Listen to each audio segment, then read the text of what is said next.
So the next thing I'm going to do is swap the oil pan. I got to remove the factory oil pan and replace it with the J944 Swap pan. So I'll go ahead and drain the oil and then I'll start moving the pan.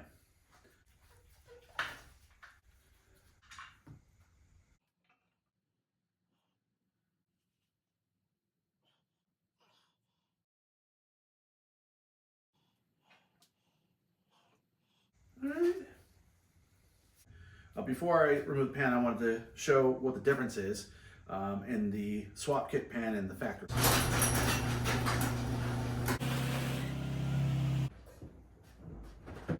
Oh God. So Dad, did I interrupt filming? Yeah, I was literally, say hi to YouTube. Oh. What's up guys? Right. Hey, say hi to YouTube. You're on YouTube. Hello.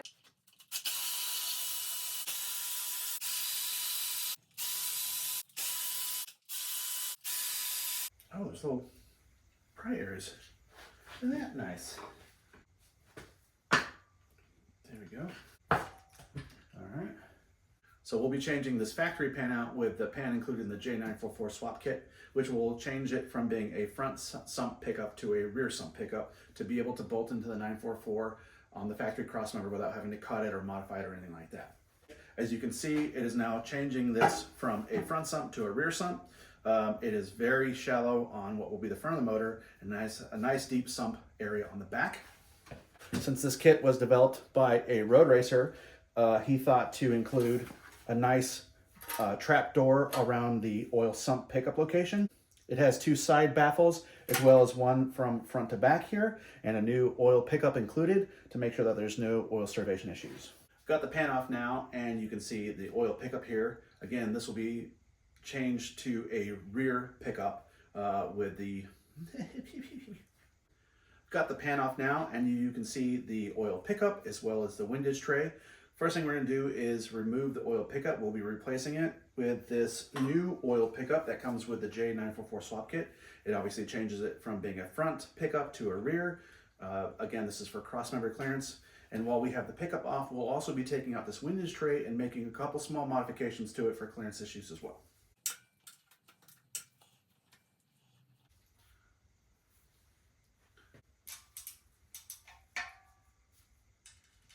Couldn't see it, okay? It's right behind the thing.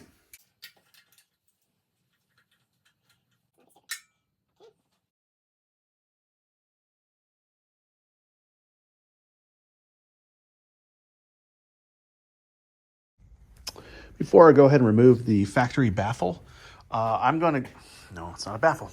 Okay, before I remove the factory windage tray, there needs to be some cuts made into it to get some clearance for the new oil pickup tube. So I'm going to go ahead and clean this off a bit, dry it off, use a Sharpie to draw some lines where I need to make some cuts to gain the clearance that I need so I can bolt the pan back on. There you go. You can see the line I've drawn. That should give ample clearance for the new pickup tube.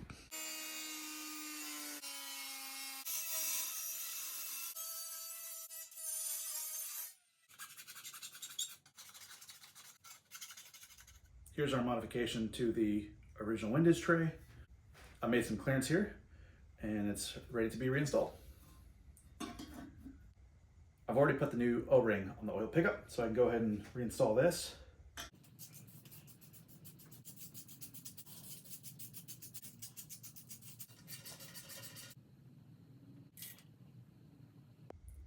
Now that I'm happy with the windage tray clearance for the new pickup tube, I've got everything all tightened down. These oil pans don't use a gasket, even from the factory. They just use a nice little bead of Honda Bond. That's Honda's specific RTV. I've got two of that, but obviously I'm going to paint up the pan before I drop it on. Once I get the pan on, all that we have left is to bolt up the flywheel adapter and the bell housing adapter, and we're ready to drop this motor in.